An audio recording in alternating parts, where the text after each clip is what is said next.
The world was in an age of chaos.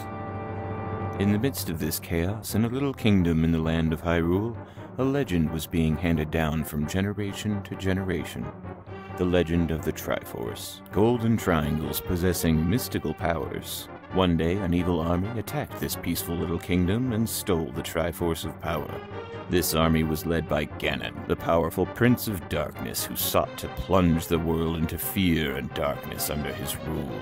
Fearing his wicked rule, Zelda, the princess of this kingdom, split up the Triforce of Wisdom into 8 fragments and hid them throughout the realm to save the last remaining Triforce from the clutches of the evil Ganon. At the same time, she commanded her most trustworthy nursemaid, Impa, to secretly escape into the land and go find a man with enough courage to destroy the evil Ganon. Upon hearing this, Ganon grew angry, imprisoned the princess, and sent out a party in search of Impa. Braving forests and mountains, Impa fled for her life from her pursuers. As she reached the very limit of her energy, she found herself surrounded by Ganon's evil henchmen. Cornered, what could she do? But wait, all was not lost. A young lad appeared. He skillfully drove off Ganon's henchmen and saved Impa from a fate worse than death. His name was Link. During his travels, he had come across Impa and Ganon's henchmen. Impa told Link the whole story of the princess and the evil Ganon. Burning with a sense of justice, Link resolved to save Zelda, but Ganon was a powerful opponent. He held the Triforce of Power. And so, in order to fight off Ganon, Link had to bring the scattered 8 fragments of the Triforce of Wisdom together to rebuild the mystical triangle. If he couldn't do this, there would be no chance Link could fight his way into Death Mountain, where Ganon lived. Can Link really destroy Ganon and save Princess Zelda? Find out next week. Find out now in this long overdue Zelda Timeline theory. Hey everybody, thanks for checking out my channel. I'm Russ and this is the 80s R Russ. Prior to this point in time, somewhere in the past, the timeline skewed into this tangent, creating an alternate 1985. Alternate to you, me, and Einstein, but reality for everyone else. The Legend of Zelda Timeline has always been a bit of a mess, but it's the kind of mess that's fun to play around in, you know? Now this is a project that I've actually had in the works for longer than I've even had this channel. I just initially didn't realize I would be compiling this into a project for said channel, because ultimately this was actually a very personal project. The Zelda Timeline is something that I've theorized about since before there really was a Zelda Timeline. You know, were they all the same Link? Were they all different Links? Who cares?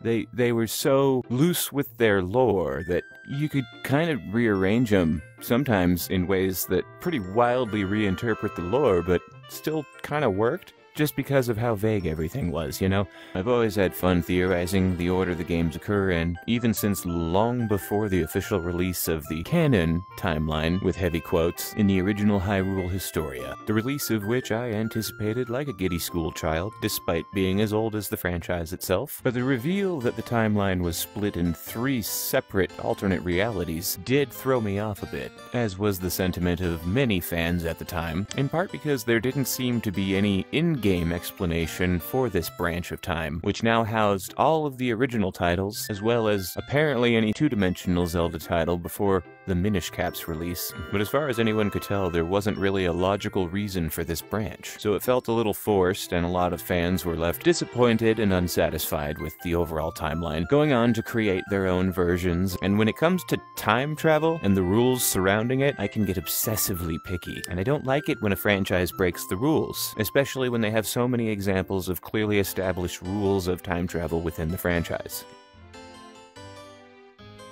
For a while after the release of this timeline, I, like many, rejected the idea and kinda just continued forcing the games into my own version of what felt more accurate to the concept of time travel's overall physics and rules established in this universe. The inclusion of time travel in Oracle of Ages made the wiggle room a little bit easier to deal with, just given the nature of how timelines naturally would split off from each other when altered events occur. But also, there's something that a lot of people get wrong about alternate timelines in general.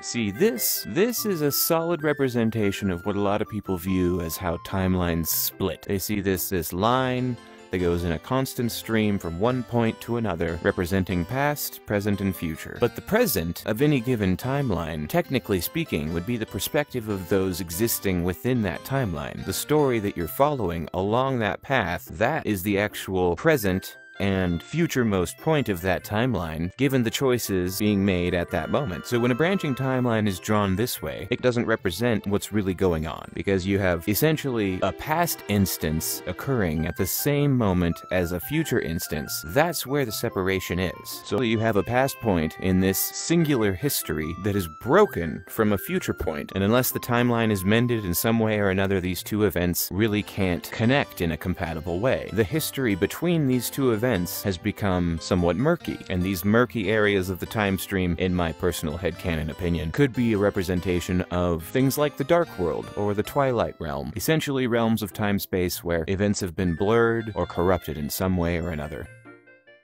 It's not the branches that you should be concerned with. The fact that this branches into 3 separate points isn't really a good representation of what's going on, because in most classic interpretations of time travel, it's necessary to travel to the past in order to affect the events of the future in that timeline. If the full timeline is laid out with the full past, present, and future already on display, that doesn't allow for the kind of splitting timeline theories that the Legend of Zelda franchise clearly embraces. Much like Back to the Future, this is not a solid time loop that's unbreakable. You can very much affect things very significantly with butterfly effect type results.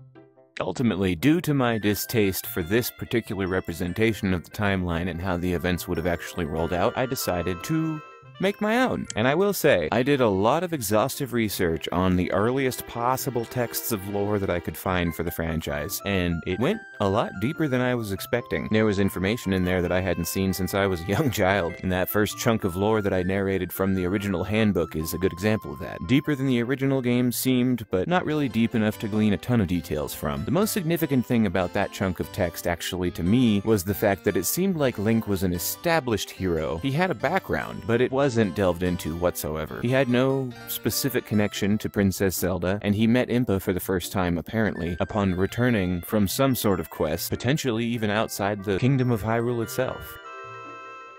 And what I've tried to accomplish with this particular version of the timeline is something that makes sense with how the rules of time travel operate, as established within the canon of this universe, without grinding against the grain as much as possible. You know, there's gonna be stuff that doesn't match up. Some people are gonna immediately reject certain ideas from this, but you can trust me when I say that I have thought about this far too much. I'm actually quite satisfied with the final product, and the added depth that it provides the original 2 entries, as well as the Game Boy titles. Now, one point of possible contention among fans with this particular theory could be the fact that I am using certain development details to kind of fill in gaps that helped make sense of why Nintendo chose the route they did upon splitting the timeline. See, theoretically, if you were to remove all the time tampering nonsense from Ocarina of Time, you would ultimately be left with the Downfall timeline. Theoretically, it would imply that there's no option to time travel in that game, and that is an essential aspect of the Hero of Time's defeating of Ganon. And so one could pretty safely assume that Link would fail, that would lead to the hero being defeated, and ultimately the decline of Hyrule and the last hero after the ensuing imprisoning war. But what exactly would that look like? How would it play out? If this Link was prophesied to be the Hero of Time, where did that prophecy come from, and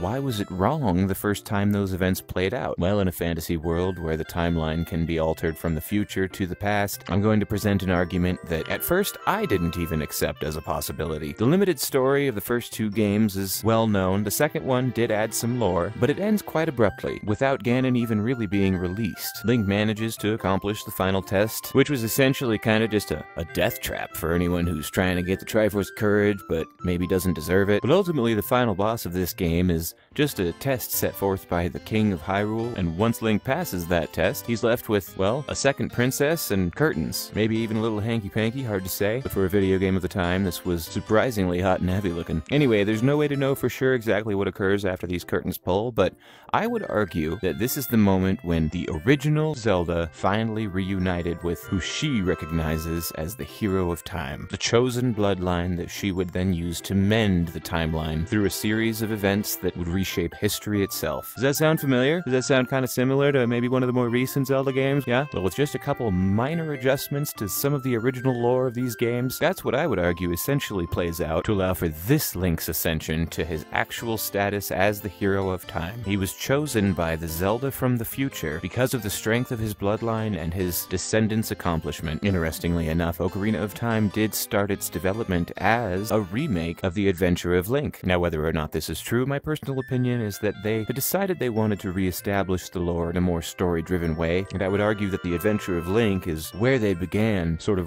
rebooting certain ideas about that backstory. Whilst doing this, though, I imagine someone in the development of the story probably recognized the incompatibility with certain elements of the established lore of previous games, and decided, well, time travel. If you're worried about where Zelda's brother is in this particular sequence of the events, ultimately, it's not an important detail when you consider the fact that he doesn't play into the story at all. He could easily have been in the background, lurking in the castle somewhere, or due to the fact that the timeline gets altered as soon as Link is absorbed into the Sacred Realm, one could assume that in this version of the timeline, Zelda's brother died. All that in mind, we come to A Link to the Past, which described the imprisoning war, which occurred prior to the events of Zelda 2's backstory. So essentially, Ganon, after having been sealed in the imprisoning war, has an heir in the form of his own reincarnation, who manages to then summon his previous demon form from the Sacred Realm, reabsorbing him into himself in the events of Ocarina of Time's adult ending. So it goes, these three games, imprisoning war, Zelda 2's backstory, and then just enough time passes for A Link to the Past to occur, which I believe takes place in approximately the same time period as The Wind Waker and Twilight Princess. They're sort of parallel on the timelines, it's just that The Wind Waker has not occurred in any alternate timeline yet, because further alteration to the time stream needs to happen in order for that to occur. So let's get back on track. After A Link to the Past, I suspect it would be Oracle of Ages and Seasons, and then Link's Awakening. Some fans contest to this and rearrange them to the opposite order. I think that's silly, and I actually enjoy the idea that with how events play out, and with the obscure backstory of the original two games, this Link is the same as this Link, and the Oracle of Ages, Oracle of Seasons, and Link's Awakening form a trilogy of backstory for the original hero of Hyrule on The Legend of Zelda for the NES, who's apparently been missing while Hyrule's been getting its ass kicked, showing up just in time to save Impa. Where was he all this time? If we're supposed to assume that this is a completely new hero with no connection to the previous one, or ones, then what was he doing? How is it that Hyrule got so disastrously fucked over while there was a perfectly good hero of Hyrule lurking about? It just doesn't make sense, unless you consider he was traveling abroad. Hopefully that doesn't feel like too abrupt of a stopping point for this video. In future installments, I'll be diving deeper into some of the theories that branch off of this one, including the possibility that Navi was actually sent from the future, and the possibility that this boy was Link in the original Downfall timeline, who failed to become the hero of time due to there being no prophecy in the original version of Downfall timeline's events. Anyway, stay tuned and thanks for watching!